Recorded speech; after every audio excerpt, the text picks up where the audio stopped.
was like, no, it is called a top 10, Monique. We are being serious. Grew tall on urban fantasy and found some very smutty, very delightful series out there. Team. My name is Monique. Welcome back to The Cauldron, where we today are doing my top 10 reads of 2020. In case you weren't aware, this is Bookwitchreviews, my channel. And in 2020, I've been on Booktube for almost a year. Quite proud of myself. I also read a surprisingly amount of 5-star reads. I read a lot of backlist, I read a lot of new releases, and a lot of them are on this list.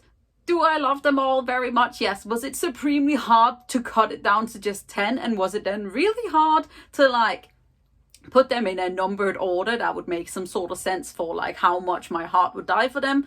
Yes. The top 3 was never in question. The rest are like just under each other or roughly on the same page. But this is my top 10 2020 reads. Let's go through them. I love them a lot. So at number 10, we have The Bane of My Existence, mainly because I have heard no one else talk about this book on Booktube whatsoever. Have I seen it on Bookstagram? No, and I don't understand why, because this is a masterpiece. This is a weird one, and this should come as no surprise that it's on this list. This is Tessa Gratton's Lady Hotspur, which is a Shakespeare-inspired fantasy novel, which is a companion-like story to her Queens of Venus Lear, which lives rent-free in my brain for all eternity. In this book, we follow 3 separate, very strong, very flawed, very different main characters. Hal, Lady Brenner, and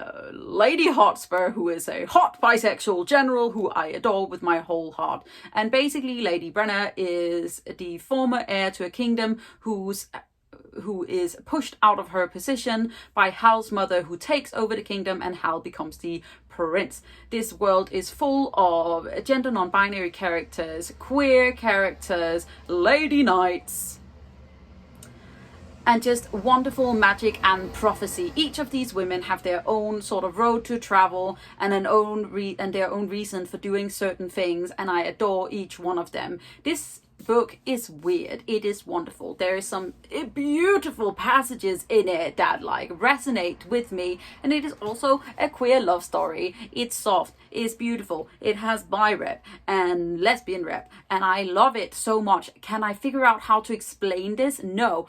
Would I highly recommend it to anyone who likes weird fantasy? Absolutely. I still can't figure out which Shakespeare play this was based on, but I highly, highly recommend it, and it is in at number 10. Number 9 is a book that I was not prepared for either. Like, I thought I would enjoy it, but I didn't think that I would love it. This is Erin Morgenstern's Starless Sea, which I absolutely meant to read in 2019 and then never got around to it. This is the Illumicate special edition.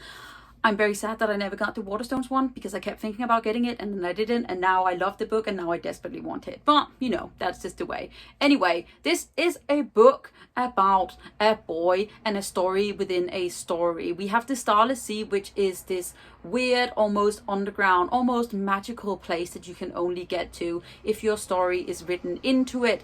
There is magic, there are doors that disappears and doors that arrive, there is timelines that differentiate, and we follow along Ezra, who as a young boy found a door that he did not go through, and then many years later it is one that he still thinks of when he then finds a book with part of his own story in it, and it goes on a wild ride. This book is exquisite. The writing is some of the most beautiful I've ever seen. I absolutely understand why some people aren't crazy about it. I didn't think I was going to be crazy about it either, because I read like the first 20% of the Night Circus and just didn't get into it. I am however going to give it another shot, but this book I adored. It also has queer rep. It has some very funny sort of like book nerd like weird jokes in a way, and I absolutely adored it. Coming in at number 8 is this bad boy.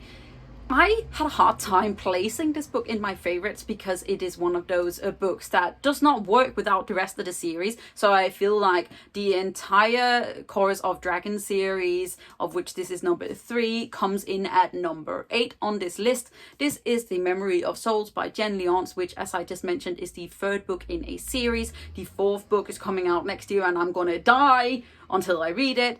Anyway, the 1st book, The Ruin of Kings, which is chilling right behind me, follows Kieran in this adult fantasy world where he, as a young adopted son of a bard, is just sort of trying to figure out how to live his life. He doesn't really know what he wants to do. He lives in a brothel when he then suddenly gets dragged out of his like regular routine and gets pulled into this very political, very intensely magical world and very violent world that he was not prepared for, because he is the son of one of the ruling houses of this world. And this story is told in a lot of different timelines. It has footnotes, it looks back on itself, and we follow different characters as this sort of world-ending prophecy sort of gets foretold. The Memory of Soul is just everything that I wanted. There is pining, there is bi-rep, a whole entire gender non-binary sort of country where like gender is second to sex in a lot of ways, and it is just so good. And I still think about this book. I've reread the entire series to start this one, and I'm going to reread the entire series again before I read House of Always, because I am going to die. Coming in at number 7 is this bad boy. This is Dread Nation by Justina, Ireland, in which we follow a young black girl during the years after the Civil War in America, but a much different America, because during the Civil War the dead started walking, and that means that the newly freed sort of black people, and especially young black women, were taken in to become these protectors of the upper white class. And basically we follow my absolutely wonderful Jane, who is sassy, who is intense, who is bi as fuck and takes no shit as she sort of tries to navigate her way through this world. She desperately wants to return to the place of her birth and check on her mother, but that is just not what she can have. She ends up getting dragged into this weird, very odd sort of like new kind of city where she's close to death, but also close to maybe love. I love her. We have some beautiful ace rep. We have some weird friendships that just work in this book, and I absolutely adored it. And its sequel, Deathless Divide. I want this series to continue forever. Can someone tell me whether or not there's another book coming? Because I will die for it. And then I'll be brought back to life because, you know, the undead. Coming in as number 6 is this baby. This is Elatsoe by Darcie Littlebadger, which is a stunning magical realism, almost in some ways like young adult, almost middle grade book. It is wonderfully accessible to a lot of readers, and one that I personally hope I can have like a series of 7 of. In it we follow a young First Nation girl who is asexual, who is wonderful, whom I love. This book is set in an America much different to our own, one that has been shaped by the First Nation Americans that were there before and then the Americans that have come after. We have fae, we have ghosts, we have indigos, and wonderful like Native American history. Elatsoe herself sees ghosts like her great-great-grandmother. It's so good, and it's so good. Elatsoe loses a cousin very early on in the book and sets out to figure out what really happened to him, and so she sort of comes across this odd little town that isn't what it says it is, and it is just everything. The cover is one of my favorites of this year, and also just the story, the feeling, the heartwarming of it, and the family that we get to follow, plus the best friend. And I love it so much. I had a really hard time placing this one, and though it comes in at number 6, it also comes in at number 5 and number 4 and almost up into the top 3, and it was just so wonderful. Please read it, please pick it up, just do it for me. Swinging in at number 5 is The Scrapegracers by Hannah Abigail Clarke, which is a book that I did not expect to love just as much as I did. It is a weird, wonderful, young adult, magical realism book about teenage witches. It is hardcore, it is grit, it is weird. We follow a young lesbian called Sideways Pike, who gets hired to do this prank at a Halloween party for 3 of the sort of high school's most mean and popular girls. And after this prank, she sort of ends up becoming friends with them. They try to find her a girlfriend. They are learning about magic. They're becoming a coven. They are wonderful. I love them so much. There's also some other very eerie things going on in the background. And it's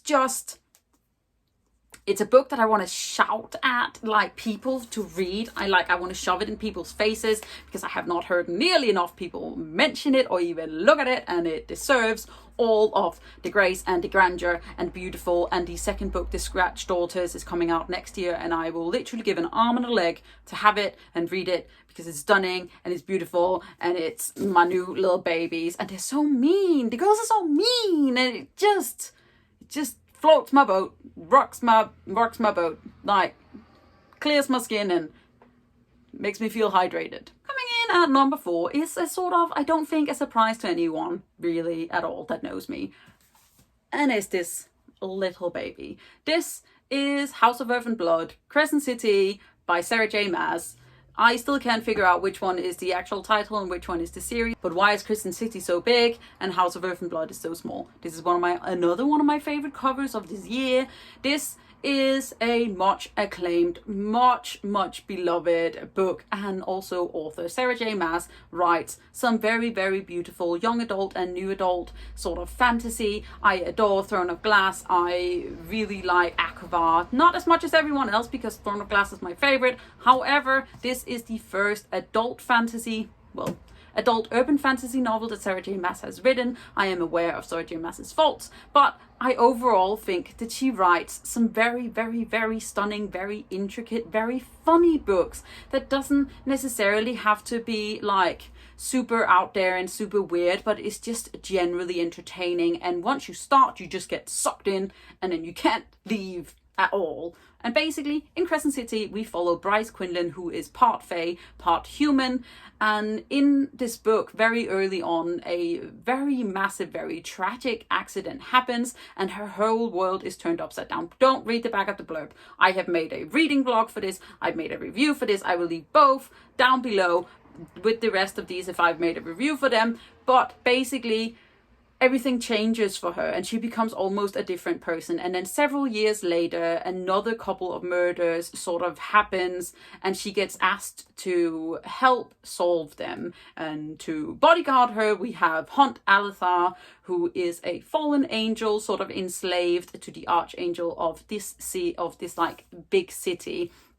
And this world that we're living in is urban fantasy. I adore urban fantasy. I grew tall on urban fantasy and found some very smutty, very delightful series out there. And this book is all of the best parts of urban fantasy. Like, we have serious magic, but we also have cell phones and picture taking. This book also has a whole lot of like party wild girl favors. We got drug mentions, we got alcoholism, we got some very sad times, and overall it's just a book that grips your heart and then hooks itself into it and then stays there. And I will die for the next book. Will someone please give me an arc if I beg? Like, I will beg a lot. A lot. Yes. And number 3 holds steady, holds beautiful, holds this boy, this beauty, this little baby that hits with a kick and then keeps on hitting you in the face forever. This is the 5th season by N.K. Jemisin. Had I never read anything by N.K. Jemisin before this year? Nope. Am I determined to read her entire backlist and own all of her books now? Absolutely. The 5th season is a story that is hard to sort of explain. It's almost like a dystopian way of looking at the world. It's like sci-fi, but also fantasy. In it, we follow 3 different timelines and 3 different women. We are following a young woman whose son has been murdered and who is looking for her daughter. We are looking at a student who is just sort of trying to figure out how to better herself in a world that hates her kind. And we are following a very young girl who is only just figuring out who she is. And this world is sort of set in the backdrop of these absolutely humongous catastrophes and natural phenomenons where the people of this world have named it the 5th season, which is basically can be years or decades of like ashfall and toxic waste and people dying. And so the rules of this world is much harsher than our own. And basically, we also have these almost magic users who somehow controls the earth, but instead of being sort of celebrated for being able to save them, they are ostracized and hated and usually killed most of the time. And this book was just hands down so fucking good. I read it, I think, in a day and a half, and I only, by the smallest part of me, didn't then immediately read the next 2 books. It is high up on my priority of things because, oh my god, this book and these worlds interconnect in the weirdest way, and it's just so good. It deserves all of the acclaim that it's gotten. It has the Nebula Prize and the Locus Awards, and it deserves all of it. All of it. The last 2 books on this list should come to no surprise whatsoever, but number 2 of my favorite reads this year is A Deadly Education by Naomi Novik, whom I adore. Okay, I did a review for this book. I don't really know what else to say other than the fact that it just holds my whole heart, and The Last Graduate comes out in June, and I'm gonna die until I read it. This is a magic school book, but not one like you thought of. It is a book that sort of encompasses all of the ugly of like magic and all of the monsters that we would automatically think might be in a magical world. And then we follow a girl who is sassy, who is mean, who wants nothing, and then at the same time everything. We are following Elle, whose real name is Galadriel, yes, from Lord of the Rings. It is the funniest thing that I love it so much, and I mention it in every time I like bring up this book. Basically, Elle has these tendencies towards dark magic, and she gets brought to the Scholomance, which is a magic school in England. And in this world, magic users don't have it easy. Like, magic is great and all, but they also have all of these monsters, the Maleficari, that come for them, and especially come for their children. And basically, if you want to survive, you have to get into the Scholomance, and to get out of the Scholomance, you have to fight your way out in your last year. So it is set up almost like a high school. And at the end of this, you should hopefully be in some sort of enclave, like some sort of group that can help you get out. And Elle wishes to survive. She wants desperately to survive, but she does not want to turn evil, and everyone thinks that she already is.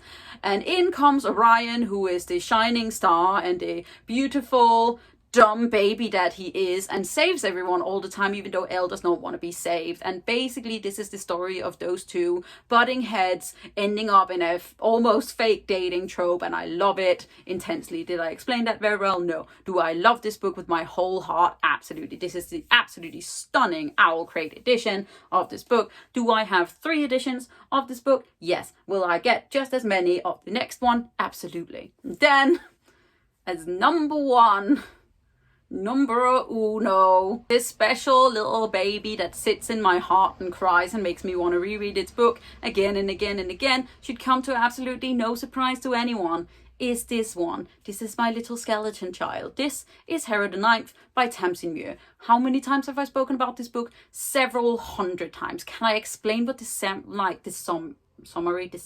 or can I explain what this book is about? No. It has necromancies and bones and skeletons and just weirdness, just little queer babies that hurt themselves and hurt others, and I adore them for it. I love it so very much. This is the 2nd book in the Locked Tomb series, followed hopefully very soon by Elatsoe the Ninth. It says 2022, but I can hope and pray and give up my unborn babies to have a 3rd book sooner than that. But basically, Gideon the Ninth, which is the 1st book in this series, follow Gideon, who is a very tall, sword-wielding, red-headed lesbian who just wants to fight things. Does it look like swords? Does it look like knives? Can she punch it and kick it? She will absolutely do so.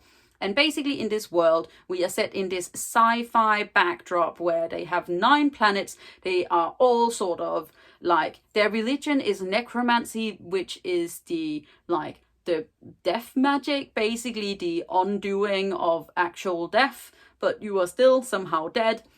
And Harrow the Ninth is the daughter of the ninth house, which is where Gideon was orphaned and has grown up. They hate each other. It's wonderful. But basically Gideon just wants to get out of the ninth house. But to do so, she makes a sort of deal with Harrow to become her cavalier when the Necro Prime Lord, who is like the master of all, sends out a call for people to come and become his lictors, which is like his inner circle. So Harrow and Gideon sets off for this weird little mansion on a planet that no one else has heard of ever, and they almost end up basically doing Cluedo in this weird, wonderfully creepy old mansion. People are dying left and right, and they're just trying to survive, and their bond is what it's my favorite part of it. And then the second book just starts off straight off the bat of the heartache that is Gideon the Ninth, and just hurts me, but in the best way possible. So yes, this is my favorite book of the year.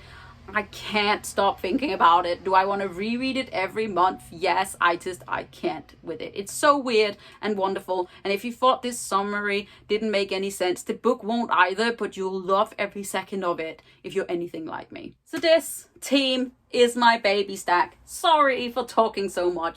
No, I am not. I hope you loved it. This is my top 10 reads of this year. Do I have several other favorites? Yes, I do. Any reviews that I have done for these books, I will leave links to down below so that you can go further into the intense fangirling that I do all the time about these books, because I love them so much. Like, not a little, a whole lot. These take over my life and I love them so much for it. So if you did enjoy this video, please hit that thumbs up button, hit the subscribe button at the same time so you don't miss out on any other videos from me. There is much more where this came from, and then let me know in the comments below what your favorite book of this year was, if you can narrow it down, because that shit is hard. And then remember, I'm proud of you. You are doing great. Let's read some great books in 2021. Bye.